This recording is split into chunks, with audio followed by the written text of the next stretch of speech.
Hey there everyone, it is 80 here once again with another game of Starcraft 2. This will be a Protoss vs Terran here on Metalopolis between the blue Protoss Grubby and his red Terran opponent EmpireKas. This is a game I believe off of the European ladders, as I did not find anything to indicate otherwise. So let's introduce these players, starting with the blue Protoss. Grubby is a Dutch pro gamer whose real name is, and I apologize if I really badly mispronounce this, Manuel Shankheitsen. He is a Warcraft 3 veteran where he was very successful. He played Orc and won 6 World Championships in that game during his run there. Unfortunately, he has not had quite as much success playing Starcraft 2 quite yet. He did, however, take 3rd place at the Copenhagen Spring Games back in April earlier this year, and he is ranked 98th in the European Grandmaster League with a 62.54% win rate. His opponent for this game will again be the red Terran EmpireKas.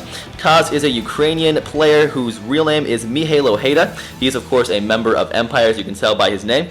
He is also a Warcraft 3 veteran, and in Starcraft 2 he has earned the nickname The Machine due to the fact that he plays so many ladder games. His main source of practice is those ladder games, so he has played thousands upon thousands, and he has seen everything you might throw at him, and he's completely prepared for everything that he might see.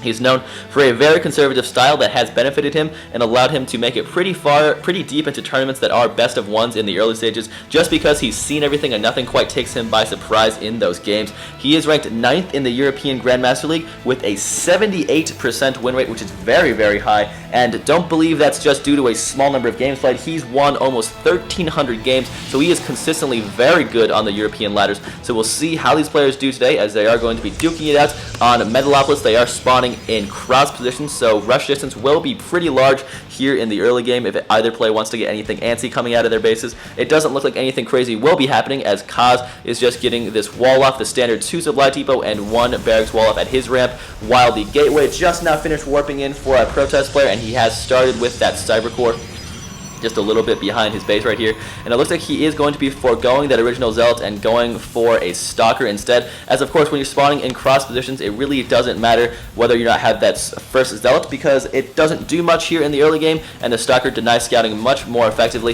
This first probe will be running away from the Marine that's trying to shoot it.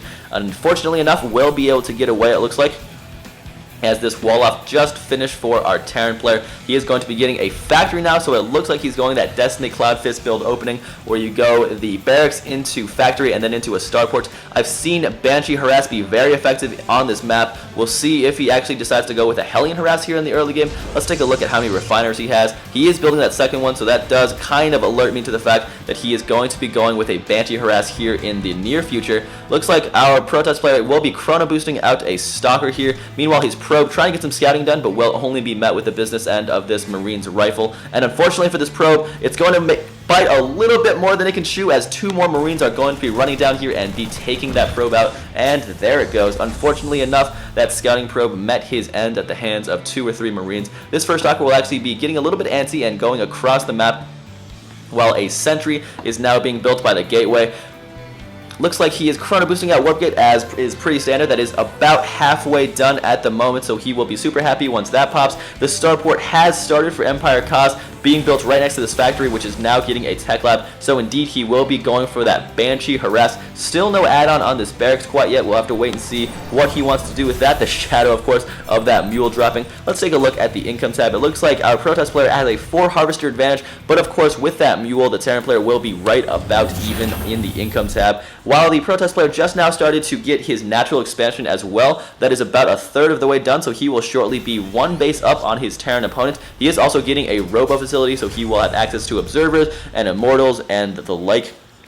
Looks like the Terran player is building a supply depot down here just to get a nice little field of vision on this area of the map, so nothing takes him by surprise, or at least he gets a little bit of advance warning should something come from that angle. This Stalker getting a couple of shots off on Marines, but will actually be repelled. Looks like that Stalker was pretty effective, got 2 free shots on the Marines while only taking shield damage, and that shield damage while will recharge. Unfortunately for the Marines, their health will be lowered until some medevacs arrive on the scene. 2 sentries are here for the Protest player, as his probes are just now transferring down to his natural. Looks like 2 more gateways will be joining that first gateway here for the Protest player, while the first Banshee is about to pop for our Terran player coming out of that starport. This Stalker continuing to be a pest, getting shots off on the Marines and then just letting its shields recharge.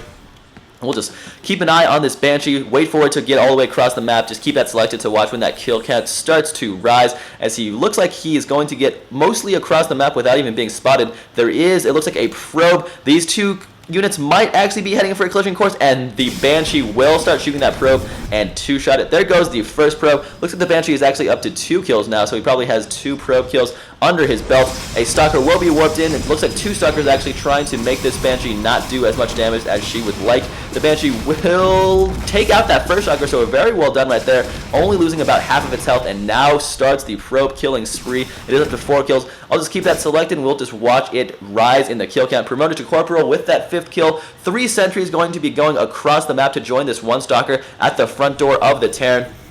This Banshee still loose inside the expansion for the Protest player, still killing probes, is up to 7, now 8 kills, might be taken out by these Stalkers now it looks like, but here come the Protest units at the front door of the Terran. A force field trapping that 1 Marine at the base of the ramp. Another Banshee is out. It is able to kind of do a little bit of damage from the air, and now force field preventing the Terran army from being able to move out, but there it goes. The force field will evaporate, but unwisely Kaz moves out into the center of the map, and he gets his army split up in half. Fortunately for Kaz, there just really isn't enough here in the way of units for Grubby to be able to take advantage of that nice force field. It will dissipate and allow Kaz to regroup his army if he so chooses. He is going to be chasing down these sentries, going across the map towards the Protest player's base, so it might soon be the Protest player's turn to defend and assault from Terran forces. This Stalker turning around to try to save his sentry buddy will actually be able to get that Banshee, it looks like, so well played right there. But there is quite a few Terran units going to be running across the map. Force fields trapping this small contingency of Marines, able to take out the majority of those. Stalkers on the high ground just firing away pretty happily. An observer just in the mix to make sure that nothing crazy is happening in the way of cloak units. Not that there would be any at this point in the game. He is going to be defending. Grubby is actually going to be defending now. It looks like he's trying to draw these Marines away from the siege tanks, but Kaz is no fool, so he will continue to stay in range of those siege tanks and just take advantage of the fact that he has that support. He might just be playing some leapfrog at this point, going to be putting up bunkers, setting up an advanced camp right here, setting up base right outside the main base of Grubby, so Grubby will have his work cut out for him, trying to repel this early aggression from the Terran player. And here we go. Stalkers and Immortals now trying to fire away at everything. SCVs joining the fun as well, just kind of tanking some damage and taking out a Stalker in the process. These Marines are still staying behind this bunker. Very nice positioning by them. Force fields preventing them from going any further, of course. This one SCV almost went a little bit too much, or a little bit too far. Almost bit off too much more than he could chew. This observer just floating overhead to let Grubby know exactly what Kaz is doing, which is setting up a bunker to make sure this position is well defended. He might get another one soon right there at the front. Looks like Grubby is just mustering up some forces to be able to defend. No, actually, he's getting a warp prism out of his robo, so he has some thoughts of some drop play or some shenanigans warping units at the front line, so we'll have to wait and see just what happens. Here comes a mini engagement right here. One force field going off. Of course, one force field doesn't really do much by itself. Maybe it looks like Grubby came out ahead in that little battle right there, and yes, he has lost fewer resources than his opponents by right around 800 resources at the moment, so he is out-microing EmpireKas at the moment. We'll have to wait and see just what Kaz is able to do with this aggressive position up here at the front. Kaz is way up there at right around 200 APM, while Grubby is at a very nice 144. We have to keep an eye on this battle, but keep in mind there's a Warp Prism walking across the map, or floating across the map, so while these units pull back, that's a probe. Where's the Warp Prism? There's the Warp Prism. So there's a Warp Prism right there, going across the map, going to be setting up a little warp area for its teammates to come in closer to their front lines. So there's a probe over here and a War Prism over here, while the Protest army is still defending against the Terran aggression. And here we go. The War Prism is setting up right here at the edge of the Terran, or the Terran player's base, getting completely confused. Warping in 2 Zealots, but a Banshee will be here to defend against that. Keep an eye on this red block to see when it does decide to move into the Protest player's base if he wants to do that. Puns are going to be surrounded by SCVs and then taken out by that Banshee. And here we go. These blobs coming together once again to clash as Siege Tank, unwisely unsieged and went in there, was taken out pretty easily. So now we have the Protest forces continuing to hold the line right here at the front door of his army, but a proxy pylon is set up close to the natural of EmpireKas. He has started to get this command center. He is about to get that finished, actually. He needs to take out this SCV before he can finish it. Will he be able to do so? It looks like the SCV will finish building this command center, and there it goes, successfully finishing that command center. So well done by that SCV right there. Z-Stock is trying to shoot that command center before it can fly out of range, but it looks like it will be able to fly to safety.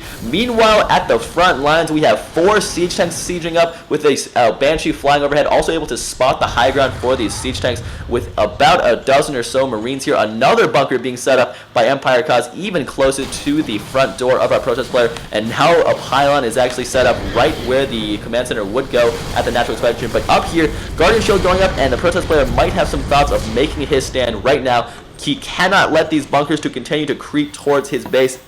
Meanwhile, it looks like a couple of protest forces have moved into the Terran player's base. 3 Stalkers already destroying that first supply depot will be going to work on this reactor for the barracks, and they might be able to get it down before the Terran is able to hold them off. Will they be able to? It'll be very close. An SCV coming into repair, and it looks like it will be able to survive at one point, dipping below 10 hit points, but now is being repaired. So it looks like the Terran player will be able to hold that for just now, but it looks like Colossi are on the way. So wow, a 3-directional attack is soon imminent for the protest player, as Zealots will be charging in from the back. The main force here at the front, Stalkers, Sentries, and a couple of Immortals as well, and that first Colossus is about to pop, and here it comes. This might be huge trouble for the Terran forces right here at the front lines. Tanks being destroyed by an Immortal and some Colossus lasers. Guardian Shield going up here at the front, helping these units fire from the back. Zealots charging in from this direction, taking out everything they see. So wow, that was completely perfect right there by Grubby, completely out-microing his Terran opponent right now, as all of these forces that were trying to hold the line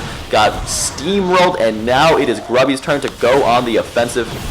Looks like Kaz tried to take this gold expansion to come back in this game, but that expansion is in some serious trouble, as it is now discovered by the Protoss, and there is nothing here to defend it. We'll be forced to lift off and try to get away, but it might not even be able to do that. And here comes the remainder of the Terran's army trying to siege up and do some damage, but there are just too many Stalkers right here. That command center destroyed. These SCVs walking over here, hoping to find a command center to try to help them mine, but will only find a plethora of Protoss units shooting everything they hold dear in the face. So unfortunately for Kaz, he was outplayed in this game. Very well done by Grubby here today. I hope you guys enjoyed that game, and I will see you guys next time.